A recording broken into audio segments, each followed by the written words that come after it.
बिस्मिल्लाहिर्रहमानिर्रहीम। अस्सलामु अलैकुम वरहमतुल्लाहि वबरकातुहू। मुअज़्ज़ज़ नाज़रीन किराम, मैं हूँ फिरदौस रज़ा और आप देख रहे हैं MF तालीमात। हज़रात मोहतरम, उम्मीद है कि आप सब खैरियत के साथ होंगे और दुआ है कि अल्लाह ताला आप सबको सलामत रखे, अपनी हिफ्ज़ व अमान में रखे। प्यारे मुअज़्ज़ज़ नाज़रीन किराम, नंगे सर नमाज पढ़ने के अहकाम। आज इस वीडियो में मैं आपके सामने बात करूंगा इस टॉपिक पर कि नंगे सर नमाज पढ़ने से क्या होता है।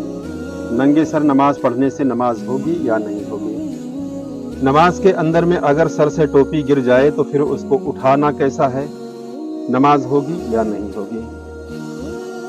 इसके अलावा मस्जिद की छत पर नमाज पढ़ना कैसा है, नमाज होगी या नहीं। नमाज के लिए दौड़ना कैसा है। इन्हीं सारी बातों को मैं आपके सामने इस वीडियो में रखने वाला हूँ। बिना स्किप किए हुए वीडियो को आखिर तक जरूर देखें। वीडियो को लाइक कर दें। चैनल पर अगर पहली बार जुड़े हैं तो सब्सक्राइब जरूर कर दें। सुस्ती से नंगे सर नमाज पढ़ना यानी कि टोपी से बोझ मालूम होता है या फिर गर्मी मालूम होती है, तो इस वजह से अगर नंगे सर नमाज पढ़ता है तो ये मकरूह तंजीही है। अब रहा ये सवाल कि मकरूह तंजीही किसको कहते हैं, तो याद रहे कि मकरूह तंजीही वो है जिसका करना शरीयत को पसंद नहीं, लेकिन करने पर सजा और अजाब भी नहीं। और अगर नमाज को हकीर यानी कि हल्का ख्याल करके नंगे सर नमाज पढ़े, मसलन नमाज कोई मुहतमम चीज नहीं, यानी कोई भारी भरकम ऐसी इबादत नहीं है नमाज जिसके लिए टोपी या अमामा शरीफ पहनना जाए, इस ख्याल के साथ अगर नंगे सर नमाज पढ़ता है तो फिर ये कुफ्र है। इस तरह ख्याल रखने वाला, नमाज को हल्का हकीर समझने वाला इंसान काफिर है। और अगर खुशू व खुजू के लिए अगर नंगे सर पढ़ी तो फिर मुस्तहब है। नमाज में टोपी अगर गिर पड़ी तो उठा लेना अफजल है, जबकि ये अमले कसीर ना हो, वरना नमाज फासिद हो जाएगी। इसको यूं समझे कि नमाज के अंदर में एक आध बार टोपी उठा करके सर पे रख लेना, इसमें कोई हर्ज नहीं है। लेकिन यही काम अगर बार बार हो नमाज के अंदर तो फिर ये अमले कसीर हो जाने की वजह से नमाज टूट जाएगी, तो इससे बचना चाहिए। और बार बार उठानी पड़े तो फिर इसको छोड़ दे और ना उठाए। और ना उठा लेने से खुशू मकसूद हो तो फिर ना उठाना अफजल है। माथे से खाक या घास छुड़ाना मकरूह है, जबकि नमाज में तशवीश ना हो और तकब्बुर की वजह से छुड़ा रहा हो तो फिर ये मकरूह तहरीमी है। अब रहा ये सवाल कि रिया क्या है, तो रिया के माने नुमाइश, दिखावा, और जो काम दूसरों को दिखाने के लिए किया जाए इसको रिया कहते हैं। रिया हराम और गुनाह है।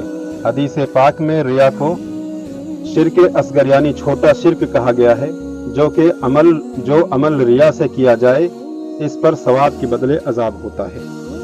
और अगर तकलीफ दे हो, ख्याल बटता हो तो फिर हर्ज नहीं। और नमाज के बाद छुड़ाने में तो मुतलकन मुजायका नहीं, यानी घास मिट्टी वगैरह नमाज के बाद अगर छुड़ाता है तो फिर उसमें कोई हर्ज नहीं, बल्कि छुड़ा देना चाहिए ताकि रिया ना आने पाए।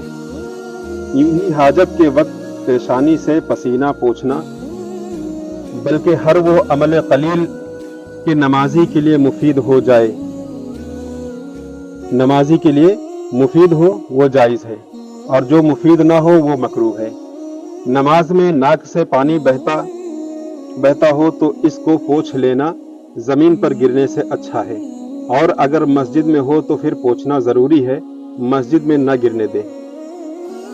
नमाज में बगैर उज्र चार जानू बैठना मकरूह है, और उज्र हो तो फिर हर्ज नहीं। और अलावा नमाज के इस तरह बैठने में कोई हर्ज नहीं। सजदा को जाते वक्त घुटने से पहले हाथ रखना और उठते वक्त हाथ से पहले घुटने उठाना बिला उज्र मकरूह है, और अगर उज्र हो तो फिर हर्ज नहीं। रुकू में सर को पीठ से ऊंचा नीचा रखना मकरूह है। उठते वक्त आगे पीछे पांव उठाना मकरूह है। जू या मच्छर जबकि इज़ा यानी तकलीफ पहुंचाते हो तो फिर पकड़कर मार देना, इसमें कोई हर्ज नहीं, जबकि अमल कसीर ना होने पाए।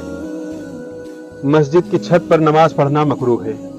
मस्जिद की छत पर नमाज पढ़ना मकरूह है। कोई शख्स खड़ा या बैठा या बातें कर रहा है, इसके पीछे नमाज पढ़ने में कराहत नहीं, जबकि बातों से दिल बटने का खौफ ना हो। जलती हुई आग नमाजी के आगे होना बाइसे कराहत है, शमा या चराग में कराहत नहीं। बगैर उज्र हाथ से मक्खी मच्छर उड़ाना मकरूह है। ऐसी चीज के सामने जो दिल को मशगूल रखे नमाज मकरूह है, मसलन जीनत लहू लैब वगैरह। नमाज के लिए दौड़ने का हुक्म। नमाज के लिए दौड़ना मकरूह है। मुसीबत ज़दा के लिए नमाज तोड़ना कैसा है, यानी किन किन सूरतों में नमाज तोड़ देना जायज़ है।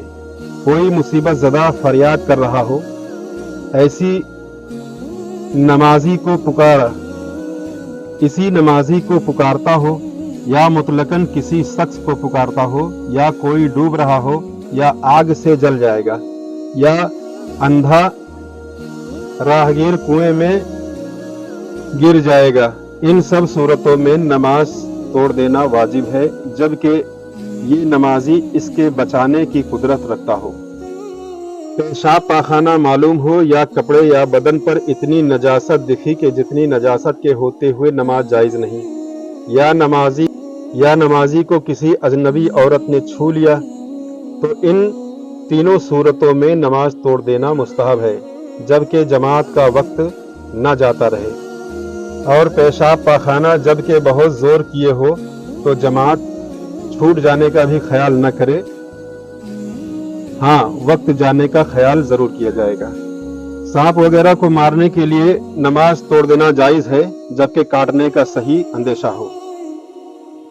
कोई जानवर भाग गया, इसके पकड़ने के लिए या बकरियों पर भेड़िए के हमले करने के डर से नमाज तोड़ देना जायज है। प्यारे मुअज़्ज़िज़ नाज़रीन किराम, उम्मीद है कि ये सारी जानकारी जो मैंने आप तक रखी, आपके सामने रखने की कोशिश की, इसको अच्छी तरह से समझ चुके होंगे। गुजारिश है कि इस वीडियो को ज़्यादा से ज़्यादा लोगों में शेयर कर दें, ताकि इस तरह की मसाइल की बातें लोगों तक आसानी के साथ पहुंचती रहे। वीडियो को अगर अब तक लाइक नहीं किया तो लाइक कर दें। अस्सलामु अलैकुम रहमतुल्लाहि।